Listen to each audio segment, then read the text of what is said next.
98 से kayaking canoeing के साथ जुड़ा हूँ। इससे पहले मैं स्विमिंग करता था।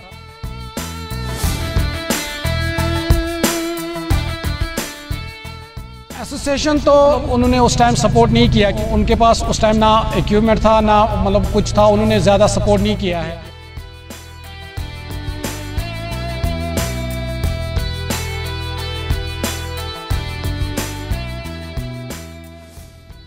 अपने हुनर और काबिलियत के दम पर लोग न सिर्फ अपना बल्कि अपने मुल्क का भी नाम रोशन करते हैं।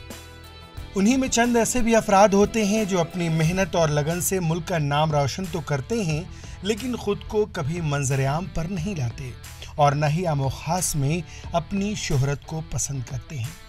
ऐसी ही मिसाल श्रीनगर के झील डल के रहने वाले 8 साला ज़हूर अहमद की है।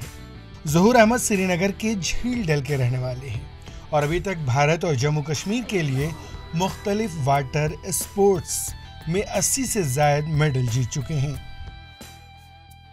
मैं 98 से कायाकिंग कैनोइंग के साथ जुड़ा हूँ। इससे पहले मैं स्विमिंग करता था। डल क्रॉस होते थे यहाँ पे जो यूथ सर्विस एंड स्पोर्ट्स। लगभग 80 मेडल आए, उसमें गोल्ड, सिल्वर और ब्रॉन्ज है। पहला मेरा मेडल आया है 2003 में अंडमान निकोबार आइलैंड में, ब्रॉन्ज मेडल आया था मेरा। उसके बाद मेरे हर साल 4, 5, 6 मेडल आते रहे हैं क्योंकि इसमें इवेंट बहुत होते हैं। इसमें एसोसिएशन तो उतना मतलब उन्होंने उस टाइम सपोर्ट नहीं किया क्योंकि उनके पास उस टाइम ना इक्विपमेंट था ना मतलब कुछ था, उन्होंने ज़्यादा सपोर्ट नहीं किया है। मुताबिक यही है गवर्नमेंट से कि यहाँ एक स्पोर्ट्स पॉलिसी बननी चाहिए, एक अच्छी स्पोर्ट्स पॉलिसी जो मतलब अच्छे जो खेलने वाले स्पोर्ट्स मतलब प्लेयर हैं जिन्होंने इतने मेडल दिए हैं उनके लिए एक स्पोर्ट्स पॉलिसी बननी चाहिए। उनकी शानदार कारकर्दगी के लिए उनको शेर कश्मीर अवार्ड और स्टेट अवार्ड से भी नवाजा जा चुका है, जिसके बाद उन्हें जम्मू व कश्मीर पुलिस में नौकरी मिली और इस वक्त बतौर हेड कांस्टेबल वो यहाँ काम कर रहे हैं। ज़हूर अहमद की काबिलियत और सलाहियत के मुताबिक उन्हें वो दर्जा नहीं मिला जिसके यकीनन वो हकदार थे। एसोसिएशन तो उतना मतलब उन्होंने उस टाइम सपोर्ट नहीं किया क्योंकि उनके पास उस टाइम ना इक्विपमेंट था ना मतलब कुछ था, उन्होंने ज़्यादा सपोर्ट नहीं किया है।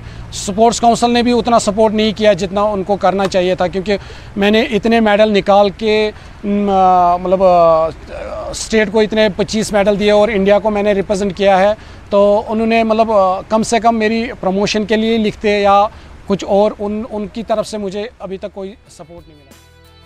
इची भारत से गुफ्तगू में उन्होंने कहा कि पहले मैं तैराकी के मुकाबलों में हिस्सा लिया करता था, फिर सन 1998 में झील डल में कायाकिंग और कैनोइंग का आलमी मुकाबला मुनक्किद किया गया जिससे वो काफ़ी मुतासिर हुए और इस खेल को अपना लिया।